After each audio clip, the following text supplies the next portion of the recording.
tuzaala abaana 11 nze ndi namba 7. A few moments later. Kati omukyalo oyo okuva olwo n'abeera naffe nga tituli mwana omu tituli babiri twali baana 13 nga bonna bamaama omu. bamaama omu.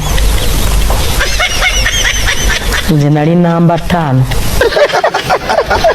Uganda Zabu. I am the one who told her she didn't. Kurenduru ononye police abantu baje bamukwata. Kimbera ye mwami Kyagulanyi mukwano gwammwe. Muzukulu wa Bembogo, muzukulu wa Kayira. Kyagulanyi bamuyigga atugamba kwa. Embeera ya Kalulu ya muluma. N'ebyo byonna byayitamu yesansa baga Kalulu. Oyo omusajja yali ayagala bamukubire sana. Omusajja naye gwe subiri kwanza alikuwa anafikiria hivyo. Wacha kwewe ndaba kati yakunja kumulama. Yali asubira commander in chief your excellency Kyagulanyi bino byali amanyi. Babi Kyagulanyi yeye yatungisa bigawuni bya Queen ng'amanya agenda kulayira wali first lady buli yalabanga mama Janet adigida bwati nga naye yegeza kati byonna munsi nga buli kintu kitambulanga bwe kyagala muyinza okulemererwa okufuna information entuufu olw'ensonga nti ebintu ebyensa ebituufu ebyensonga tebabiwa makulu ku ma TV. So nga ate omugaso gwa TV oba radio kwe kukwata obubaka babutuuse eri oyo omuntu eyeetaaga okumanya. Negwe tunuulira abantu abakyazibwa ku ma TV ennaku zino. Bamuleeta nga n'abamuleese tebamanyi agenda kwogera ku ki. Gwe baleese najja nga ne byayogera naye kennyini tabitegeera. Naye nga gwe baleese n'enkya ne baleeta omulala. N'enkya ne baleeta omulala. Ye Prime Minister emboozi ye bw'oginoonya yeetaaga okutuuza wansi kati mumugyemu ey'okusatu mumubuuze ekituufu ddala kyali ki. Kubanga eyasooka mwazaalibwa 11. Gwe wali wa 7 mu baana 11. Mu mboozi endala mwazaalibwa 13. N'obeera wa 5 mu baana 13 era mu maama omu. Yeetaaga kutuula kati bakoleyo ey'okusatu emboozi bamubuuze kale bino biri bwe biti muzina 2 kati ekituufu ki. Anyway, tugenda kubeera nga tutunuulira ebintu bingi. Jeno Muhoozi bwe yakomyewo ku X yazze n'amaanyi mangi n'ayiwa tweet zonna okubula kwegamba yabadde ng'eyeesasuza nti mbadde siriiwo kati nkomyewo kanjiwe munampulira. Naye baaba yazze okuyiwa Kyagulanyi n'ayiwako amazzi buli kimu ne kikkakkana. Ekyavudde mu kubeera ng'omukulu ayiwa tweet nnyingi Kyagulanyi yakoze 2. Omukulu n'adduka ku mukutu. Omukulu n'adduka ku mukutu. Nga bw'olengera awo this account doesn't exist. Taliyo. Kati ebyana bibadde bigamba nti oba yabbye bubbi essimu naye bannaye. Mbwa nti taata yali yamugamba ogira owummuza essimu. Kati oba yagibyeyo bufi araba internet mbwe yabbye essimu bwe yamaze okubba essimu n'asooka ayanguyiriza n'awandiikayo bw'awandiika n'amala omukutu gwennyini ye kennyini n'agukweka. Awo ng'asobola obyewakana nti munaye ey'akawunti erabika yavudde ku ndala naye nga bakubye screenshot. Anyway, enkya y'olunaku olwaleero Secretary General David Lewis Rubongoya ng'akulembeddemu ttiimu bagenzeeko ekitalya okuba nga balambula ku basibe. Tugenda beera ng'emboozi eno tugiraba baani bwe balabye na baani. So ng'ate Uganda Police evuddeyo n'ekakasa nti ekutte abavubuka abaali mu katambi ke twabalagako ko wano nga balumbye amaka agamu ne babuuka ekikomera ne batandika ottulugunya gwe baasangayo. Abavubuka bano poliisi egamba bakwatiddwa.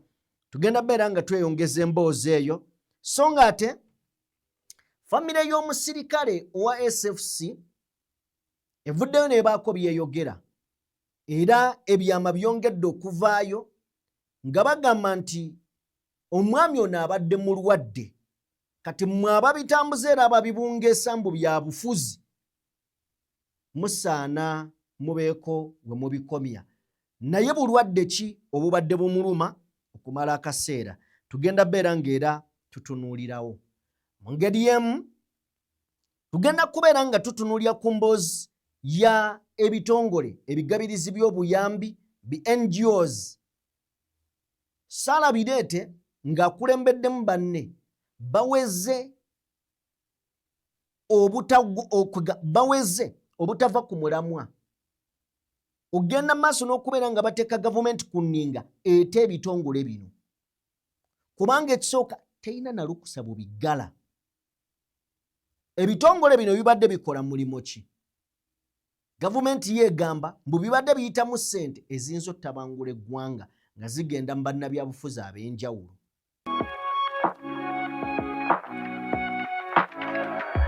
DPTV Uganda, Dawn People Television. Ile muyina emitwe. Bwoba ogoba embizi neyingira olujja compound y'omuzikiti godduka. Wabasamba ajja kukuba bagaye gwegirese. What you say? Kuba gitwala mu muzikiti. Continue. Bakube bakutte.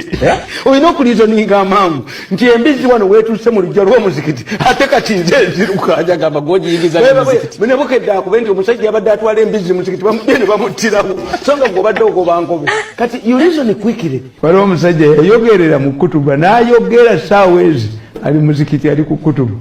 Omuzikiti ne gugwamu abantu ne musigalamu omusajja munamugana naye kiki ekyamugezi kyenjogedde ekikubeeza wano essaawa zonna naga ntoyina naye wayimiridde ku musaalo gwange obwedda omusambwa gw'ekiryandongo oli yadduka n'atagusasula tegwamufaako aba atuuka eruweero omusulo ne gumuluma abantu bava mu bbaasi agenda okufuka nga tekaliiko n'ayita banne ne bakanoonya wonna nga tekaliiwo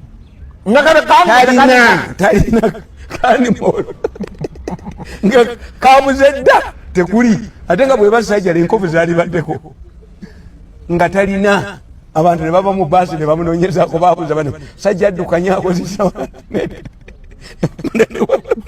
ng'entogi tezikyaliko bannaye mulabe wano mukanoonyezeeko ne bakanoonya waliwe kagudde mukazi kyava ava emabega mu baasi n'agamba ova kiryandongo nti weebaseeko n'omukazi afaanana bw'ati wamubbye yakalina omusambwe bwe gukola gukasigaza omusajja yapangisa baasi booda okuva eruweero okudda ekiryandongo ng'eriko n'obumansuka gwomanyi kitegeeza nga toyina ate yagusangawo ku kitanda nga gukakutte bwe kati ne gugamba obadde olowooza ompita wakusanga nange bankula kati be yasasula ne bamuddiza akantu bwakanyuka kakanyuke ne kaddako bappa muzeeyo ndinawe ndeka leero nze nkulimba naye omusajja yajjanga mu baasi ng'akeberako kanaagwa oba tekaagwa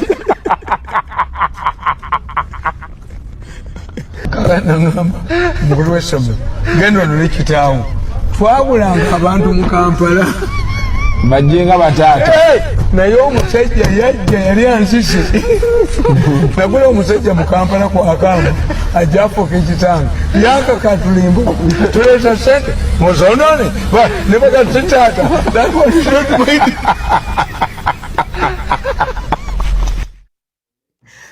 Adai waliwo abantu nga bo mu butuufu however byonna byaliwo naye nga bajja kujjukirwa so kati Tamale Mirundi yayina sayidi ye oba olyawo eyali tetegeerekeka ne yayina sayidi eya musanyusa nti Tamale Mirundi yalinga alimu olukomedi ekitali nnyo mu junior analyst mulungi naye tata we ndowooza yali akikola ate nnyo. Kale njagadde kubaleeterako ku butambi obwo oba oli awo nze katono nfe katono enseko zinzite ŋŋambe katubuleete naawe obuwoomerweko mbaanirizaako bassebo ne bannyabo buli omu gy'asinziira okubeera nga otugoberera abali mu bitundu by'ensi eby'enjawulo mwebale nnyo mwebalire ddala okubeera nga mutwegaseko nate akadde kano kennyini. Eno ye DPTV Uganda yenze Sajjime Kachacha Boy amaze okubeera nga ntuuka ebigambo tubyogere era tubiyitemuko. Nja kusaba n'obwowombeefu obw'ekitalo vidiyo ogimpeere like eyakatwegattako genda maaso n'okubeera nga ate osubscribinga. Kale ndowooza katutandikire ku General Muhoozi Kainerugaba katono nnyo tumuyiteko katono nnyo. Bagamba nti bw'otankula olutalo nga weesize mikwano gyo mba nkusaasidde. Byali bigambo bya Robert Kyagulanyi Ssentamu. Omuntu y'omu n'agamba nti abantu abamu ebigendererwa byabwe byali bya kutambula, ebibye byali bya kubuuka. Kyova olaba bali good, takiwakanya, they are good, naye ye ali better. Nkitereeze nti bw'otunuulira General Muhoozi okuva ku nkuzibwa oba ku kukula kwe, mwana gw'otasobola kugamba nti alina ennaku gy'asobola okukunyumiza. Oba okategedde? Kakati tosobola kyejjawo nti ali bulungi, ali good, naye ekimuli ekyamerera mu nkokoto gwe w'okirabira nga kiggyeeyo omutwe bwe kiti, olina okusooka okwebuuza ddala mu nkokoto kimezeewo kitya? Kitegeeza kiri beta. Ne wansi eyo gye kiva wateekeddwa okubeerawo extra power okubeera nga kimeze mu nkokoto kubanga tekisangika. Kakati wano we twagala okwawulira abali good and better. Abali good, abalala nga bali better. General Muhoozi yatankudde olutalo nga yeesize ndowooza basajja be ba David Kabanda, Baramu Barugahara n'abalala. N'agenda atankuula. Kyagulanyi yafuluma 26 ennaku 11 nga zaakayitawo okuva ku kulonda. Era yayita nga bwe bataddewo awo ng'agamba Bobi Wine ndekeraawo obulimba, ndekeraawo okulimba ensi. Eggwanga alifuluma 16 January, ennaku 11 nga zizaakayitawo okuva ku kulonda. That is emyezi 2 gy'omaze ng'oli bweru wa ggwanga weeriira bicepere. Kyagulanyi teyakaayanye n'ajja n'amugamba ssebo mukama wange, bw'obanga ojja okwogera sooka obeere bulungi nnyo ng'oli soba bulungi, kubanga ng'ennaku z'omwezi 3 June wagamba nti Amerika yeekoze eki? Embassy ya Amerika yenkwese. Hayi kakati ate ogamba abantu nti nafuluma eggwanga nga 26. Obiwulira? Nafuluma eggwanga 26. 3 wagamba embassy yenkwese. 26 ogamba lwe nafuluma eggwanga. Kyokka ennaku 14 nga 14 March mubadde muteeka road block okwetooloola buli luguudo. Ng'ennaku z'omwezi 4 mwalumba amaka ga Harriet Kimutayi nga mumubuuza ndi luddawa. Oba okitegeera? So n'ennaku endala kakati omukulu yagenze okulaba ekisooka ayokezza. Ye yayokezza n'agamba Wolan nina okusooka ne neeryamu akawaanyi. Kye yakoze kwe kusooka okweka omukutu n'agukweka. Kakati gwe bw'ovaayo n'ogamba nti ono tali better than this one, amazima tewali kubuusabuusa. Bobi Wine is better than General Muhoozi. Ndowooza yange ali better gw'ogamba otya? Oyo omusajja ali better than General Muhoozi. General Muhoozi ate kijibwawo ali good, ali bulungi, naye tali better. Oba oyagala nkagaziye. Bobi Wine okuva mu ndongo, banne yali abateeka kakaliya nga kyamala okukola nabo kye bakola.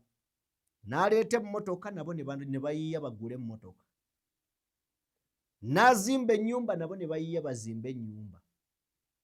N'agula eryato abalala nabo ne bayiiya bagule eryato. N'akola biiki, mwalaba Chameleone naye ng'akola biiki oba yakomawa. Kitegeeza guy bano bali good naye yali better. Tuveeyo. Najja mu byobufuzi. General Muhoozi Kanyerugaba mutabani wa Saabalwanyi General Museveni n'asangibwayo kabobi akamanyi baakayitanga ne kajja ne kabayimbiramu ku pate zaabwe kakati avuganya kitaawe. General Muhoozi n'agamba nina okugibuukira eno. Gwe mbadde nsasula okuyimba, gwe yagala okujja kitange mu buyinza nange nzize. Ne yeerabira nti eno eba calling. Kuno kuba kuyitibwa, si kwetuma nti nange nze okuse waliwo ku butiko n'obummonde mpuuteko oba nnuuneko. Kakati bino byonna tubifunira wano nti Kyagulanyi bw'ajja mu byobufuzi, General Muhoozi naye yeegomba agamba nange kanzije nga bali be yaleka mu ndongo bali naye n'agamba nange kanzije.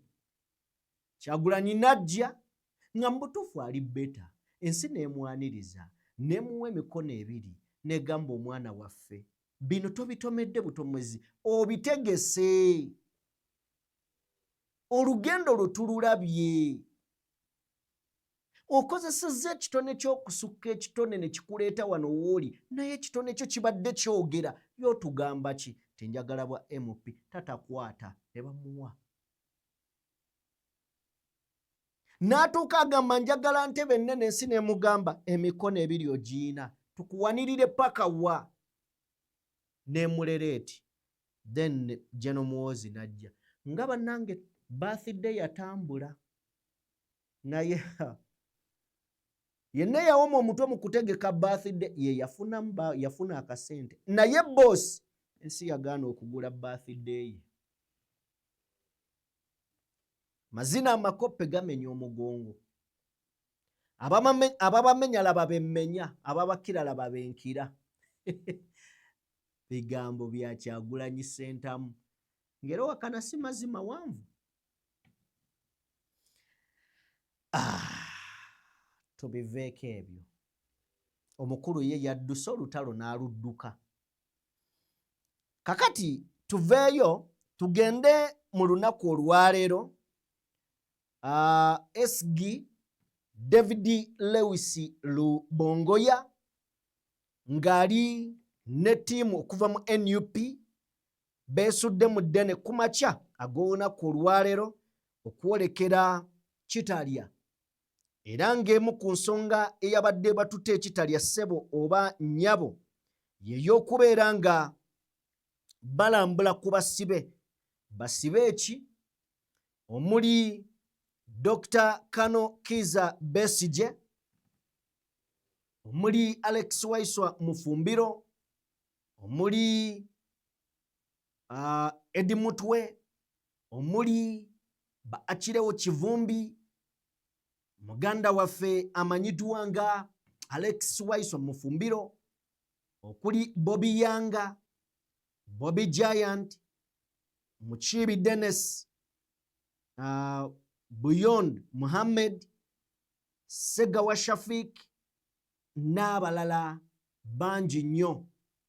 So bawubyeko olubu lw'ekigere okulaba nga balambula ku basibe. Era obubaka bwa David Lewis Lubongoya bubadde bugamba nti ekyayolunaku olwaleero tubadde Luzira Upper Prison nga tugenza okucekinga ku Dr. Kano Kiza Besigye and the other political prisoners including abo bemmenye.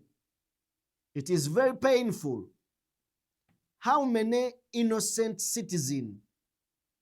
Nti kino kiruma oba kya bulumi nti bannayuganda bameka oba bannansi bameka abatalina misango abagenda mu maaso n'okubeera nga basibibwa mu makomera.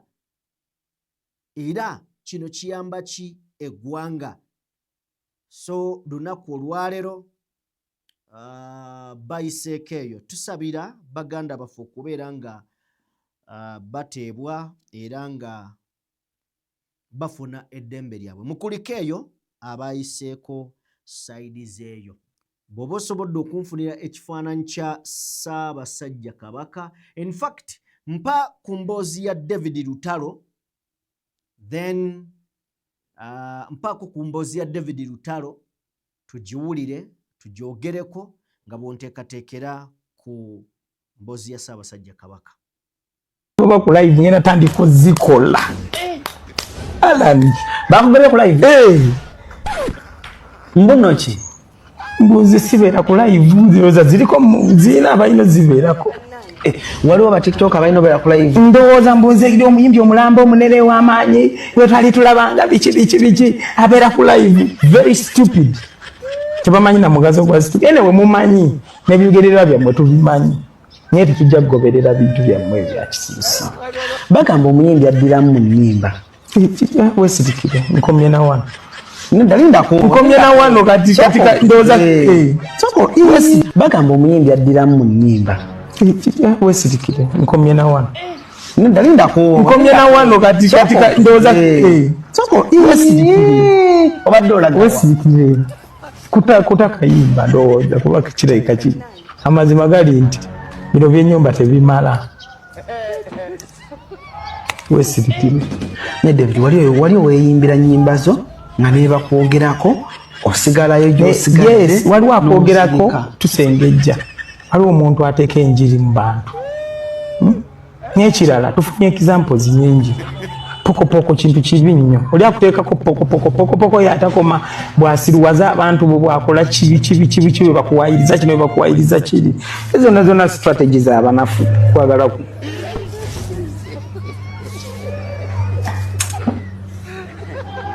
Naye tebikumala mu David Manyi. Nati sisobola kugwa mmanyi era bwe kakakodyo ke bakabakeeko. No. Sisobola kugwa mmanyi. Nze nina embala yange embalamu ebintu byange. Nogamba kino kankireke kampiteeno ndekera abamu emirembe. But still they cannot appreciate. Nti waliwo ennyimba kika kyota kyakuba obalekere. You get. Nogamba akanzireko waneeno mbalekere emirembe. Ndabo banabeera happy. But still ne bakuprovoking up. Okawambwa kamu. Ogenda okulaba obudde bw'obawadde era ne bagukozesezza. Space gy'obawadde. Nedda. Kati gwerinda buli kansirike. Ekyo kyoba bamanya bawambwa mbalinako obusungu. Brand yabadde affected mu bino ebibozi bya social media. Obutanotisinga. Ne buliwo bwonyigiriza ennyindo ogikola otya? Ogireeta omusaayi. Ate bw'ogikwatako. Ate oba ogikutteko bukwasi. Kati bali bankwatako bukwasi. But these bano banyigiriza.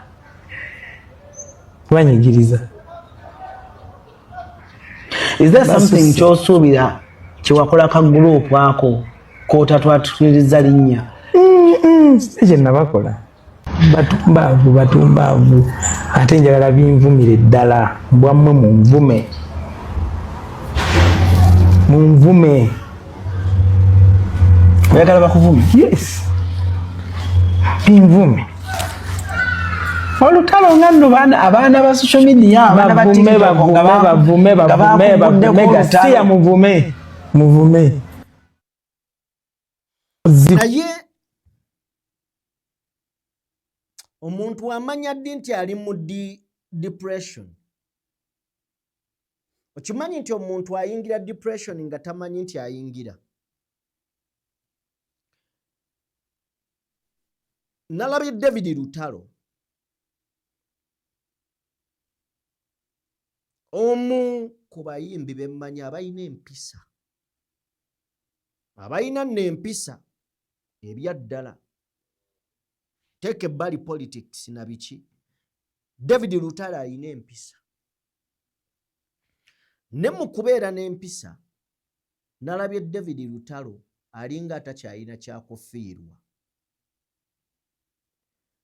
ng'alaga tebimukwatako.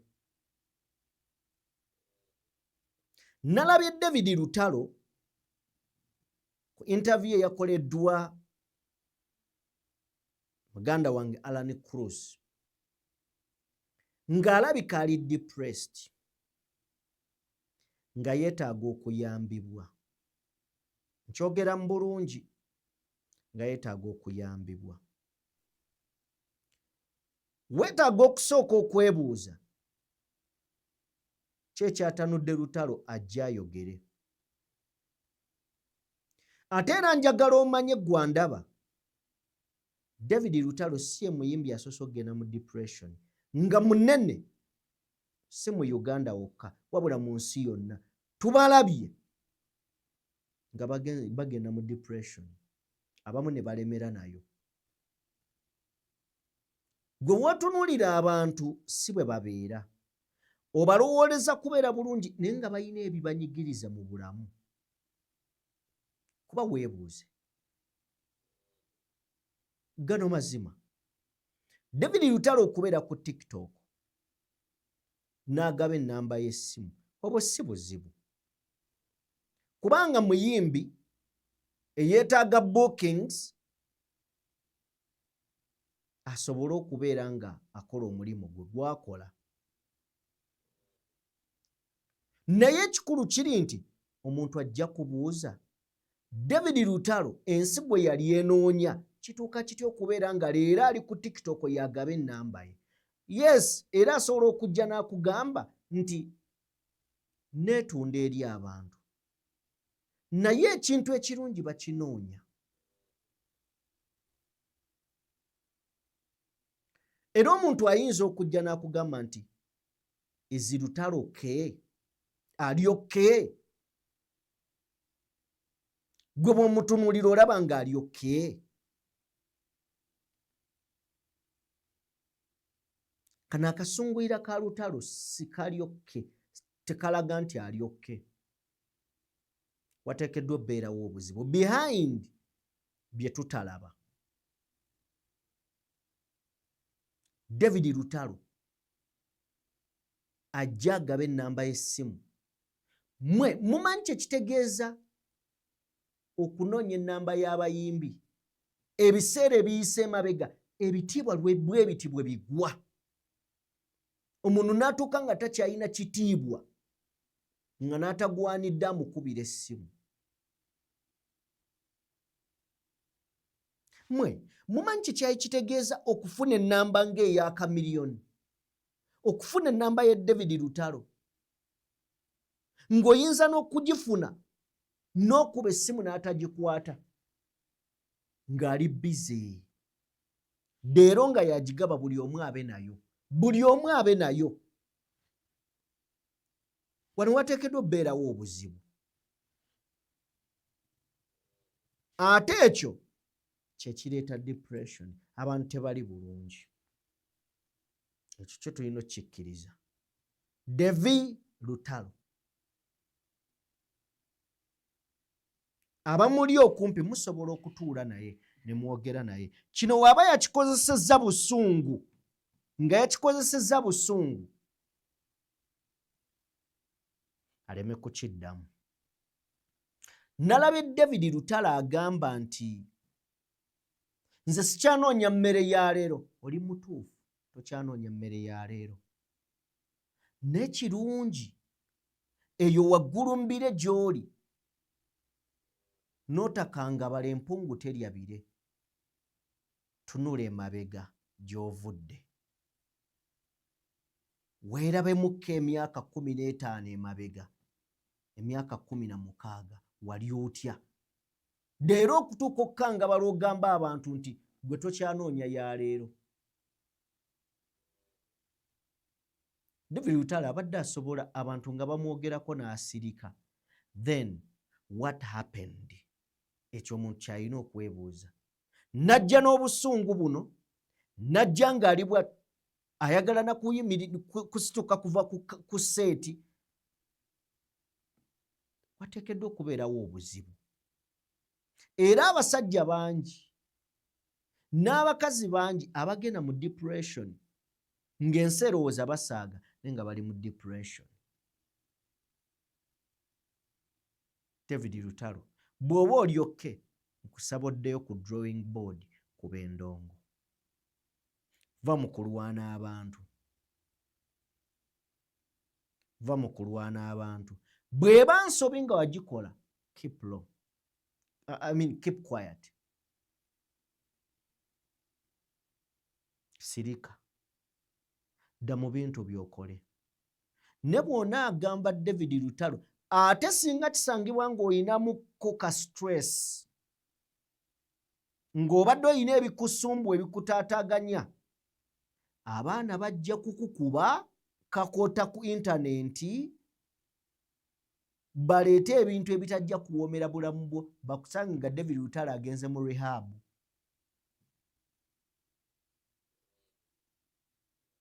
Nga bakusindise mu rehab abantu tebakkiriza. Mumanyi abayimbi bameka abagenze mu rehab wano? Gwe tandika ne mutabani wa Bebekulu Alan Hendricks gwolowooza nti kitaawe ali well off.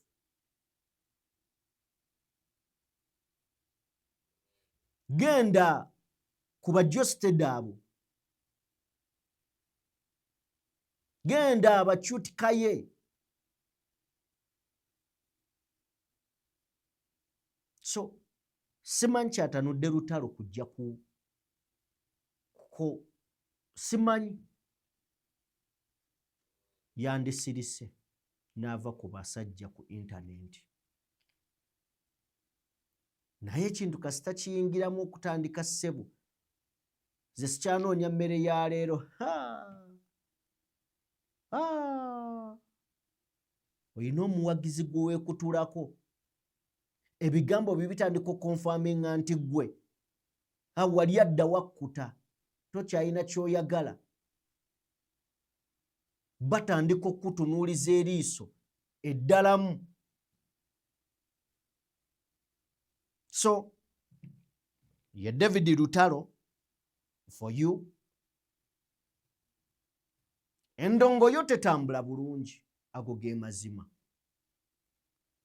bweba tetambula bulungi naye ng'ate n'abantu wali mu kubaddamu of course agambe waliwo aka group ketutamanyi ke kaliwa kagamba nti kamunyigiriza kamutadde ku kisenge kanyize ennyindo ye kyetandise n'okufujja omusaayi. Tusabe Katonda akusaasire ssebo naye nze ndowooza wandivudde ku bantu. Anyway, ye David Lutalo nzikiriza tuveeyo tumuteeke ebbali. Bwe tuvaayo sayidi zeeyo tugenda eri omusirikale wa SFC eyafudde. Ebigambo bingi ebibadde bitambula, bingi ebibadde biwulirwa. Waliwo abaakola obutambi nga bagamba nti omuvubuka ono oba omusirikale ono yakwatibwa oluvannyuma lw'okukitegeera mbu yayambako Robert Kyagulanyi Ssentamu okufuluma eggwanga. Emboozi zibaddeko n'abaakola obutambi babaddeko ku social media okwo nga bagamba nti omuvubuka ono baasalako amaka ge ne bagazinduukiriza ne bagaaza mbu n'atulugunyizibwa byebibadde bitambula ku social media okuva ku bantu abamu. Naye famire evuddeyo n'ebaako obubaka n'abantu ab'enjawulo bwe bazze ne batuwa era nga bategeezezza bwe bati ku nfa y'omugenzi ono. Bagamba nti Herbert Nkunda ayimbisibwe ono abadde abatolinga n'ekirwadde ekya kansa okumala emyaka 2 emabega. era ne bagamba nti mwenna abakola political statement ku nsonga z'okufa n'abalinkinga NUP ku nsonga z'okufa mukola kikyamu. Mukola kikyamu. Era ne bagamba nti learn to respect the dead and their families. Nti muyige okuwa ekitiibwa abafu ne famire zaabwe. Muyige okuwa ekitiibwa abafu ne famire zaabwe. So gega mawulire nti omuvubuka ono abadde mulwadde okumala emyezi 2 era nga emyaka 2 nga batolinga n'ekirwadde ekya kansa okutuuka ekyamusinzizza amaanyi ne kimujja mu bulamu bw'ensi eno. Kakati bonna ababadde bagamba nti yayamba Kyagulanyi tebiriiwo era tebiriiyo. So byebyo naffe twagadde tujje tugikola oba oliawo osobole okubeera ng'okitegeera. Bwe tuvaayo katugendeko eri ebibiina ebigabirizi by'obuyambi oba NGOs era nga mu Uganda okuggala ebitongole bino gwafuuse mugano nga gwanswa nti abakulu buli kye bawulira nga tebakkiriziganya nakyo oba nga bakirinamu enkenyera bakiggala tebategeezezza na bannannyini baakyo. Kubanga omuntu yandibadde aweebwa omukisa ogumuyita n'ajja n'annyonnyola ne bamubuuza akaana n'akaataano kino kiri kitya kino kiri kitya naye bano tebabawa mukisa na kuwulirizibwa. Abakulu bakeera ku makya okusinziira ku ndaba yaabwe n'entegeera yaabwe ebintu ne bagamba kino mu kiggale ne kino mu kiggale ne kino mu kiggale ne akawunti zaabwe oba akawuntisi zaabwe nazo muze freezing oba muziggale. So omu ku bayina ebibiina oba bakulira ebibiina bino nga ye Dr. Sarah Bireete ate nga mulwanirizi wa ddembe avuddeyo ne banno olunaku olwaleero ne boogera era ne bakozesa eddoboozi limu eri ebitongole bino. Njagala tuwulirize kye boogeddeko naffe tukitegeere. Mwaka guno gavumenti yayimiriza emirimu gy'ebitongole binnakyewa ebyenjawulo omuli Chapter for Uganda, Alliance for Election Finance Monitoring n'ekitongole ekirwanirira eddembe ly'abamawulire ki Human Rights Network for Journalists Uganda. Ebitongole ebirala okuli National NGO Forum, the Center for Constitutional Governance, the National Coalition for Human Rights Defenders, Sakonechi African Center for Treatment and Rehabilitation of Torture Victims, nabyo byakosebwa mu mbeera eno. Yadde nga gavumenti teyavaayo kunnyonnyola lwaki emirimu gy'ebitongole bino byayimirizibwa, ababiddukanya bagamba nti ebimu ku byo birangibwa kukukusa ssente. Okusinziira ku bannakyewa bano, gavumenti eriko akawunta z'ebitongole ebimu ze yasibye ekyongedde okuzingamya emirimu gy'obwannakyewa gye babadde bakola nga giyamba okutuusa obuweereza ku muntu wa wansi. Tulaba nga bwe njogedde nti empeereza oba enfuna ya service delivery mu byobulamu, mu byokusoma, mu legal aid katugiyite abatasobola kufuna bapleader ababawolereza mu kooti nga bino gye gimu ku mulimu gye tukola. Ebigenda mu maaso bireese okutya mu baddukanya ebitongole by'obwannakyewa ng'ebimu kati bitya okuvaayo ku nsonga ezinyigiriza bannansi. Ebitongole ebikola ku ensonga za governance, accountability, eddembe ly'obuntu n'ebirala, naye ebitongole 8 bye birabiseeko. Abalala bali mu kutya, tebaagala kwogera kubanga bamanyi bwe banaayogera mbozi bayinza okubagalirako ddala.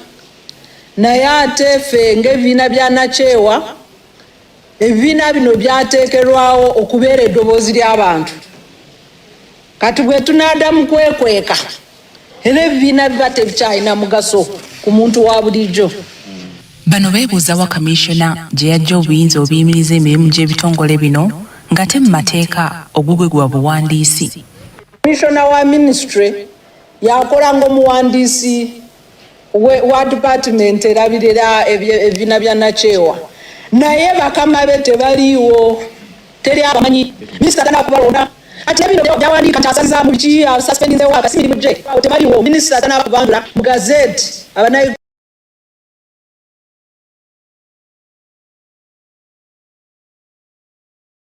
Uganda babategeere naffe ng'ebibiina bya Nakyewa tetubamanyi. Tutuukiridde ab'ekitongole ekirwanisa okukukusa ensimbi ki Financial Intelligence Authority ku lukomo lw'essimu ku nsonga z'okusiba ensimbi z'ebimu ku bitongole bino. Tetusobola kukyogerako kati kubanga waliwo okunoonyereza okusooka kugenda mu maaso, not the real okunoonyereza analysis bwe basanga nti mazima ziri genuine abo baba bazita, naye bwe bafunamu okuteebereza nti walimu ensobi ndowooza biba byeyongerayo mu other investigations ebitongole binoonyereza ku ezo ssente. Bannakyewa basabye gavumenti yeekube mu mutima ejje envumbo ku akawunta z'ebitongole ebinokoddwayo emirimu gisobole okutambula. Tusaba ekitongole ekikulira zi NGO Bureau n'ekyo kya FIA bave mu bino ebintu ebitali mu mateeka, bave mu kuwalana ebibiina bya Nakyewa kubanga bye beekwasa byonna tebiri mu nsa.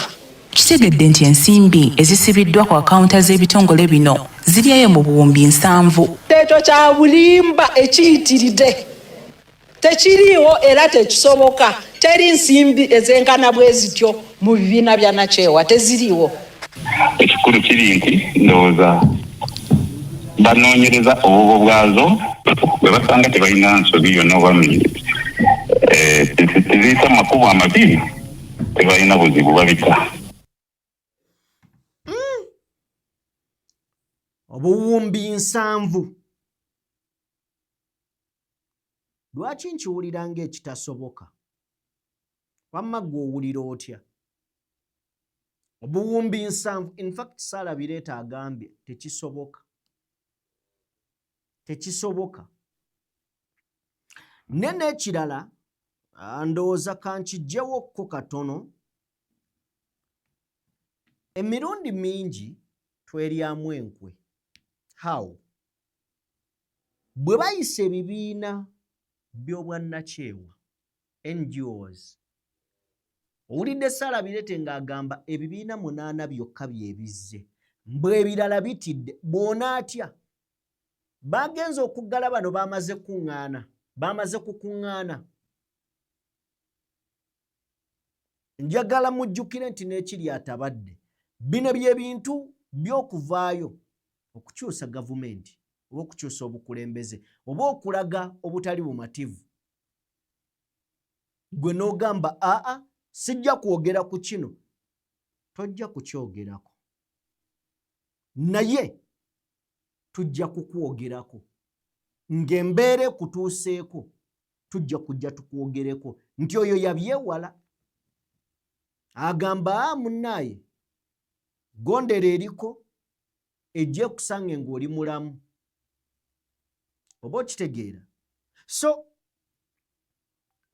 bwe wabeerawo ekintu ekitereeza omulimu gwammwe oba ensi yammwe, mukwatire wamu. Mukakase nti ekyo ekitaataaganya omulimu gwammwe, emirimu gyammwe mukiwa obudde n'okukolera awamu. Ne bwe mugamba nti kati bino byagundi bajja balya babamalewo, nga ne bano abatono ba Saalabireete abandi badde babayamba okwogera nga bamaze obbamenyaamenya. Kati gwe obozze emabega n'otya okwogera ne bamenya Saalabireete alina eddoboozi, kitegeeza gwe balimenya mu jjenje ekkalu. Oba bw'olisigalawo nga tebakumenye ojja kuba toyina makulu, kitegeeza omugaso gwo ojja kuba togulina. Tuba nga tuvuddeyo, nzikiriza tugende butereevu nnyo eri poliisi y'eggwanga lyattu Uganda evuddeyo n'ekakasa nti abavubuka abasatu ku bano abali mu katambi kano yabakutte. Akatambi kano nga naakakalaba najja wano ne mbagamba nti bwe tuba nga tuli bakuziyiza bikolwa ebikyamu, bano abavubuka balina kukwatibwa okwewala ensobi eyinza okuva mu ebyo ebyekisiru bye bakola nga balaga eryanyi ery'obugwagwa. Nali wa mukisa nti story twagikola ekiro, enkeera poliisi n'efulumya statement ku bavubuka bano, wabula bategeeza nti abamu bakwatiddwa. Katusooke tulabe ekikolwa ekyakolebwa abavubuka bano, then tujje tukubulire poliisi beekutte. Tutuukirawo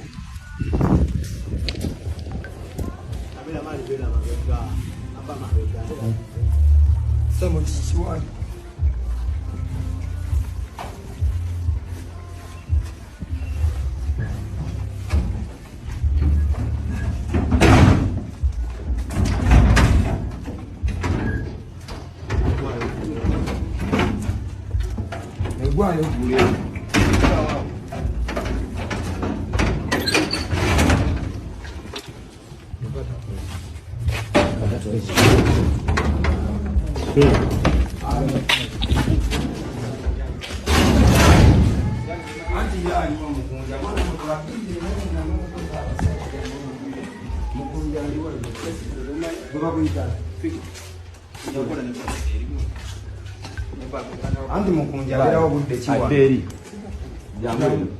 jangu amwana jangu tano mwana jangu dda wano mwana sigo mwana tomukuba sigo naye beera wano tomukuba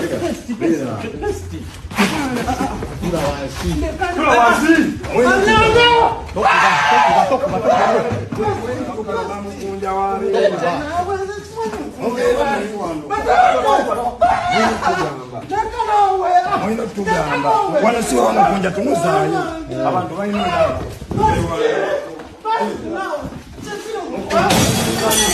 oina okukaba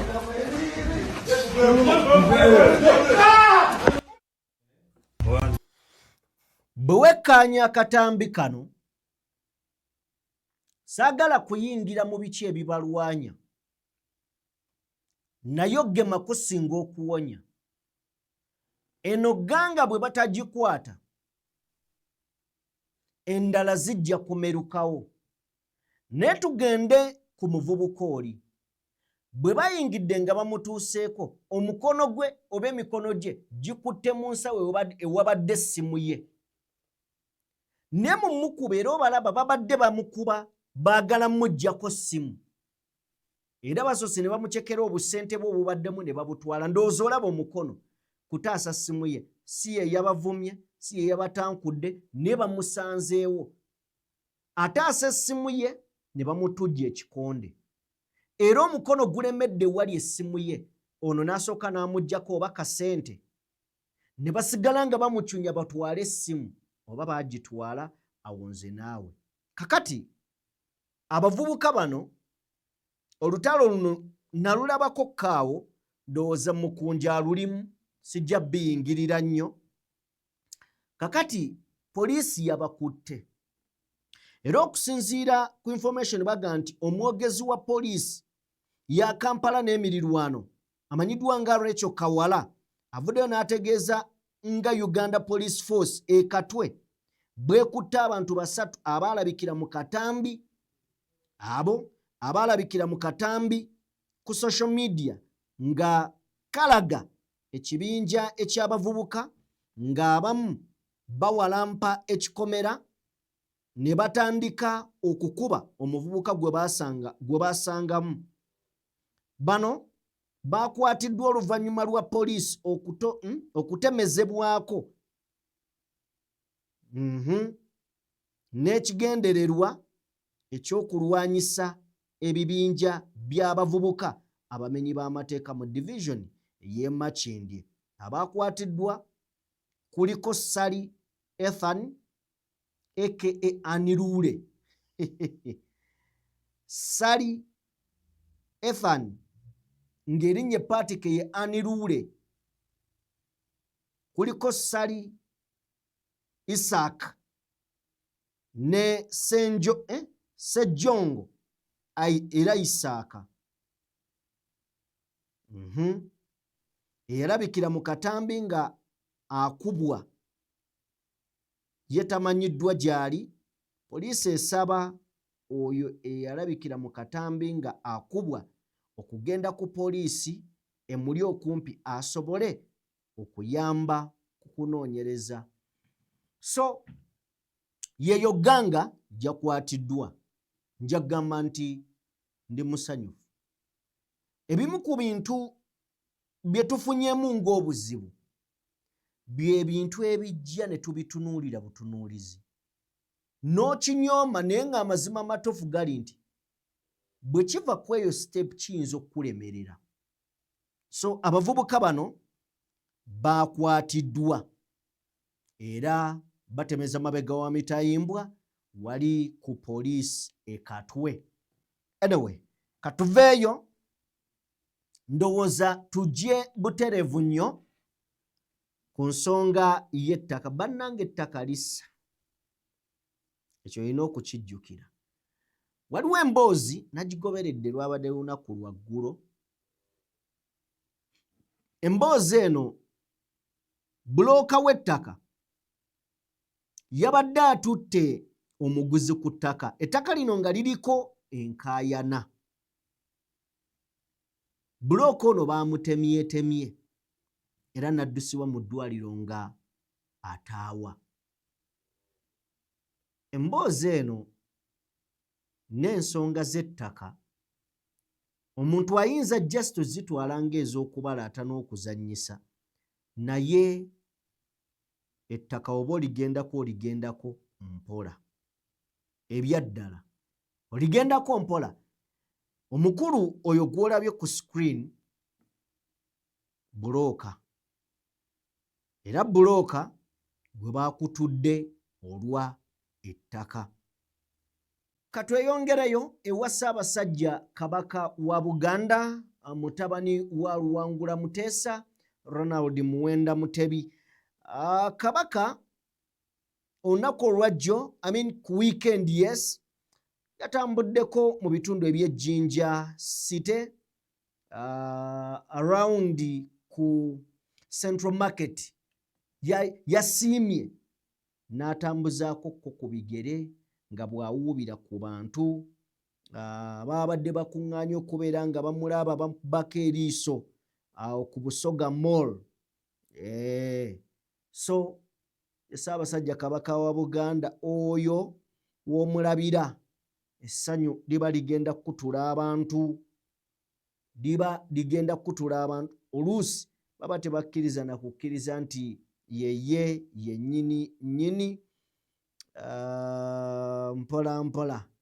Anyway, tuveeyo tujja kubeera ng'ate twongera okubibawa ebisingako awo wennyini nnyini. Nsikiriza tubateere wano tubagambe nti mubadde balabi balungi okuva gye tutandikidde okutuuka wano, ate tugenda maaso n'okubeera nga tugikuba oluku mu mutwe. Katonda omulungi ow'ekisa bannange abankuumire.